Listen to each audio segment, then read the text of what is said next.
Hi, everyone. Thanks for joining us again.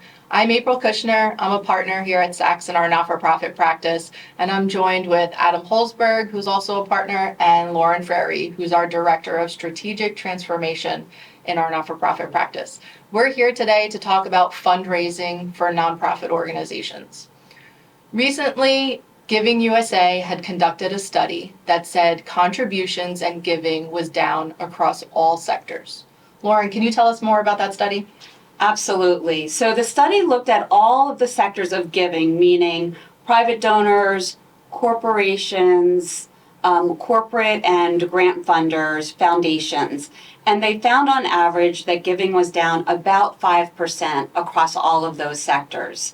Certainly that is a huge impact for organizations, nonprofits, especially nonprofits who rely heavily on donations for their sources of revenue. So, one thing we do see is, April and I, we do a lot of audits. We're seeing a lot of nonprofits out there.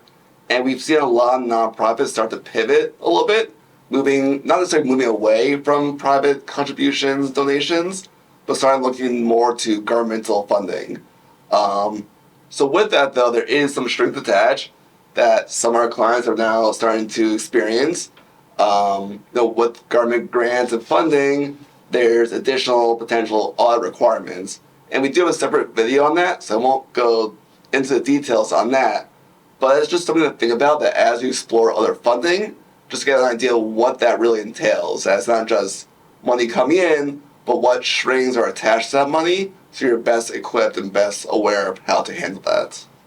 And I would also add to that, when you start to get into government grants, the paperwork burden is huge. And so you really can't pursue that level of funding unless you actually have the capacity in terms of your human resources, your staffing, to not only write the grant, but to manage the reporting of that grant. So you really need to think very carefully about that. Mm-hmm. So what should organizations do if their contributions and their fundraising is down? Do we have some suggestions for them? So I would say, the first thing you want to do is you want to be very intentional about your fundraising plan for the year. And so you really want to sit down with your board and your fundraising staff and actually plot out your annual campaigns, for lack of a better word, right? So are you going to do an annual campaign, or are you going to write grants, right? So you need to be intentional about that. You also want to think every year about how can I diversify, right, where I'm finding other sources of revenue. I know that DAF, donor advised funds, are very popular right now. If you're not participating in that, I think it's something worth pursuing. And also, I think looking at your events and really determining if your events are fundraising the amount of money that you really want to raise.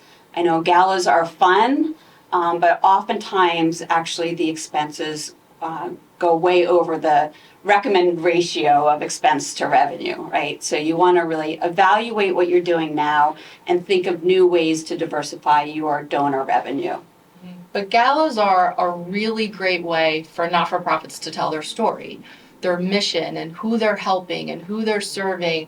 I've been to a number of galas, and they do a great job of bringing up somebody who has gone through their programs and may even be an employee of the organization now because they had such a great experience. So I think galas are also, while expensive, a great way to tell their mission along with their success stories of what they do. April also loves attending galas. It's right now it's the fall season, so I feel like it's gala season. I've gone to a lot of them, and I really am always blown away by what good there is in all of these not-for-profits and all of what they do with their mission. So I really do enjoy attending the galas, even though they might be expensive.